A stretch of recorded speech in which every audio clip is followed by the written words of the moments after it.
एका मुलीला तिच्या वडिलांनी आयफोन भेट दिला. दुसऱ्या दिवशी वडिलांनी मुलीला विचारले, आयफोन मिळाल्यानंतर सर्वात पहिले तू काय केलंस? मुलगी म्हणाली, मी सर्वात पहिले आयफोनला स्क्रॅच गार्ड आणि कव्हर ऑर्डर केला आहे. त्यावर वडील म्हणाले, तुला हे करायला कोणी जबरदस्ती केली का? मुलगी म्हणाली, नाही, कोणीच नाही.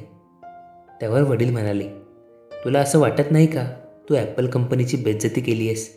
त्यावर मुलगी म्हणाली, नाही, उलट फोन खराब होऊ नये म्हणून आयफोनच्या कंपनीनेच कव्हर आणि स्क्रॅच गार्ड लावायला लावले आहे. त्यावर वडील म्हणाले, हो का, म्हणजे आयफोन दिसायला एवढा खास नसेल म्हणूनच कव्हर लावायला सांगितलं असेल. त्यावर मुलगी म्हणाली, नाही, फोन लवकर खराब होऊ नये म्हणून कव्हर मागवले आहे.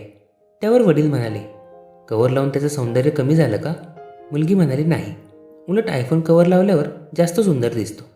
बाप मुलीकडे प्रेमाने बघत म्हणाला, बाळा, तुझे शरीर आयफोनपेक्षा अधिक मौल्यवान आणि सुंदर आहे आणि तू या घराची आणि आमची इज्जत आहेस. तिच्या शरीराचे अवयव कपड्याने झाकले तर तिचे सौंदर्य अजून वाढेल. मुलीकडे वडिलांच्या या प्रश्नाचे उत्तर नव्हते. तिच्या डोळ्यात अश्रू होते. मंडळी, मुलींना एक नम्र विनंती, भारतीय संस्कृती, संस्कार आणि अस्मिता जपा. मंडळी, खूप मेहनत घेऊन ही कथा लिहिली आहे. तुम्हाला नक्कीच आवडली असेल अशी आशा आहे.